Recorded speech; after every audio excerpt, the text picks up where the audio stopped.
considering that the Secretary General has certified that at least 215 members of the House of Representatives have verified and swore before him the said impeachment complaint against Vice President Sarah Duterte, and consistent with our rules, I move that the Secretary General be directed immediately to endorse the same to the Senate. There is a motion to direct the Secretary General to immediately endorse to the Senate the impeachment complaint, having been filed by more than one-third of the membership of the House, or a total of 215 members. Is there any objection? The Chair hears none. The motion is approved. The Secretary General is so directed. The session is suspended.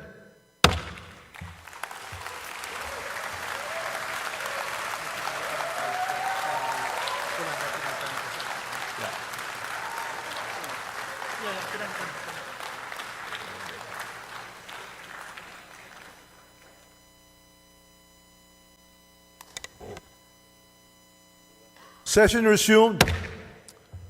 Majority Leader. Mr. Speaker, I move to take up additional reference of business.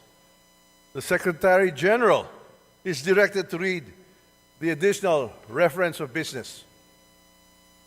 Additional reference of business, verified complaints for impeachment. Impeachment complaint against Vice President Sarah Duterte, filed by at least one-third of all the members of the House of Representatives on February 5, 2025. Impeachment complaint filed against Vice President Sarah Duterte, filed by Teresita Quintos Deles, Father Flaviano, SBD Gary Alejano et al., and endorsed by Representative Percival B. Sendanya of the Akbayan Party List on December 2, 2024. Impeachment complaint filed against Vice President Sarah Duterte, filed by Teodoro Casino, Lisa Masa, Nery Colomares et al., and endorsed by Representatives Franz de Castro of the ACT Teacher Party List, Representative Arlene D. Brosas of the Gabriela Party List, and Representative Raul Daniel A. Manuel of the Kabataan Party List on December 4, 2024. Impeachment complaint filed against Vice President Sarah Duterte, filed by Reverend Father Antonio Labiao Jr., Reverend Father Rico P. Ponce, Reverend Father Dionisio B. Ramos et al., and endorsed by Representative Gabriel H. Bordado Jr. of the 3rd District of Camarines Sur, and Representative Lex Anthony Chris A. Colada of the AMBIS OWA Party List on December 19, 2024. Majority Leader. Mr. Speaker, today, as provided for in our additional reference of business, a verified impeachment complaint against Vice President Sarah Duterte has been filed by at least one-third of all the members of the House of Representatives on February 5, 2025. Mr. Speaker, for the record, may we inquire from the Secretary General the total membership of the House as of today, February 5, 2025. The Secretary General will please respond. Mr. Speaker, as of the present, the total number of members of the House of Representatives is 306. The Majority Leader is recognized. Mr. Speaker, may we inquire from the Secretary General how many members of the House verified and swore before him the impeachment complaint? Secretary General, please respond to the query of the Majority Leader. Yes, Mr. Speaker. Pursuant to Section 14, Rule 4 of the Rules of Procedures, in impeachment proceedings, the total number of House members who verified and swore before me this impeachment complaint is 215 House members.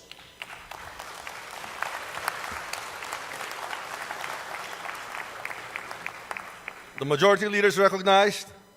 Mr. Speaker, may we know what is 1/3 of the total number of the members of the House? The Secretary General will please respond. Mr. Speaker, 1/3 of the total number of members of the House is 102. The Secretary General has responded to the query of the Majority Leader. The Majority Leader is recognized. Mr. Speaker, for the record, in consonance with the Constitution on Article 11 on accountability of public officers, particularly Section 3, Paragraph 4, and pursuant to Section 14, Rule 4 of the Rules of Procedure in impeachment proceedings, which provides as follows. Section 14, endorsement of the complaint resolution to the Senate. A verified complaint resolution of impeachment filed by at least 1/3 of all the members of the House shall constitute the articles of impeachment.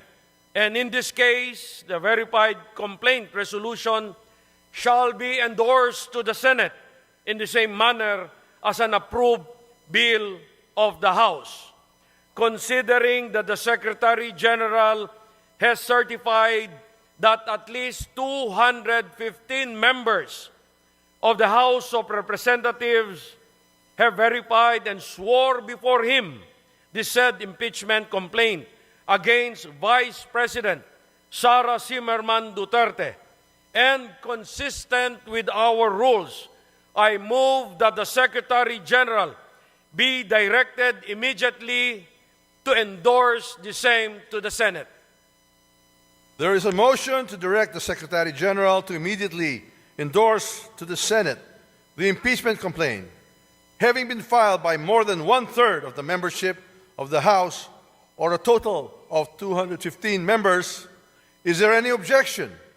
The Chair hears none. The motion is approved. The Secretary General is so directed. The session is suspended.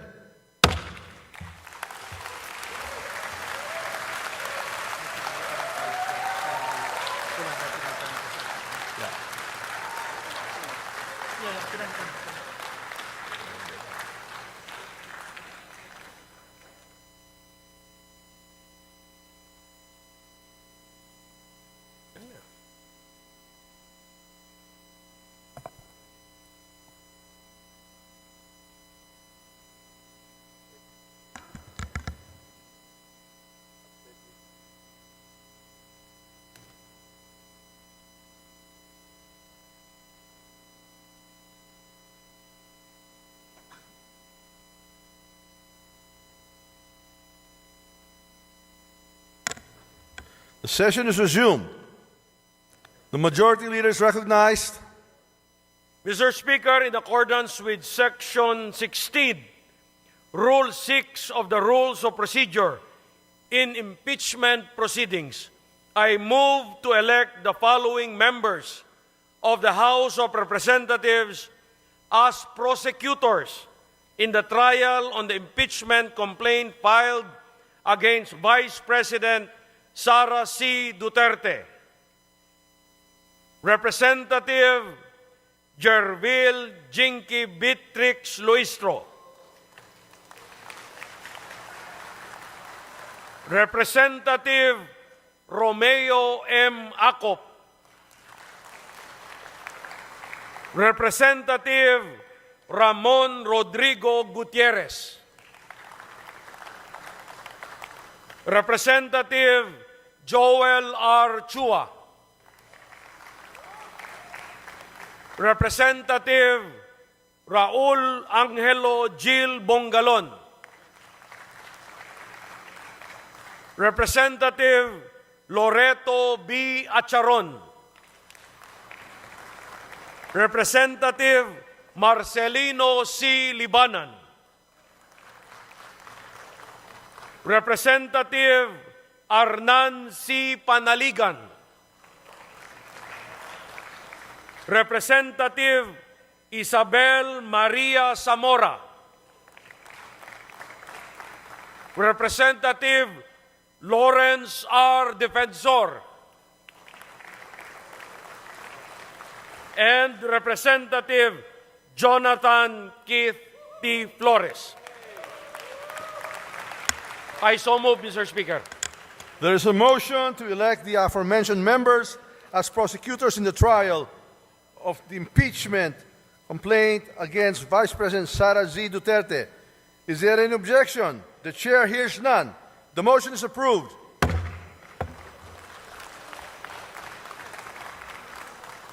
The majority leader is recognized.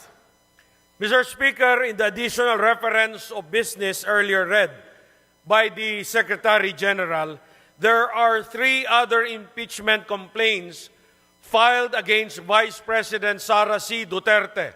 These are the impeachment complaint filed by Teresita Quintos Deles, Father Flaviano Villanueva, Gary Alejano et al. And endorsed by Representative Percival Sedanya of Akbayan Party List on December 2, 2024. Next is an impeachment complaint filed by Teodoro Casino, Lisa Masa, Nery Colmenares et al.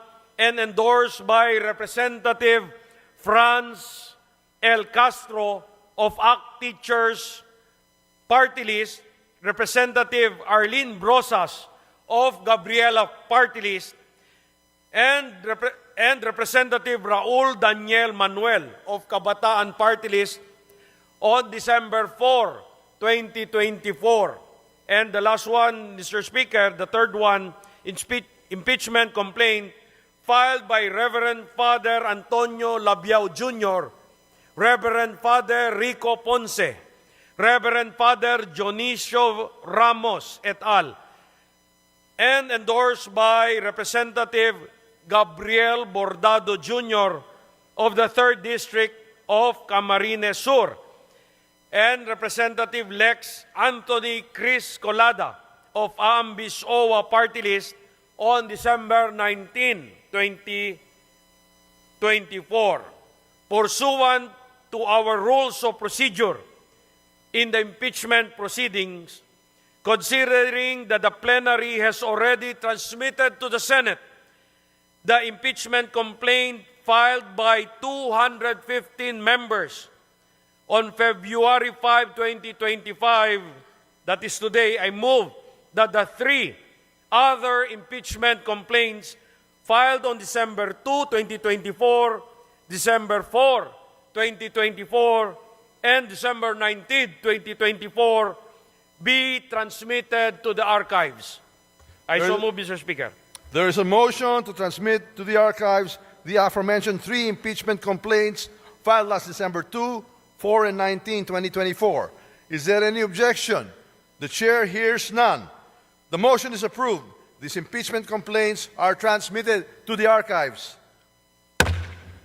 Mr. Speaker, I move to suspend session for a few minutes. Session suspended.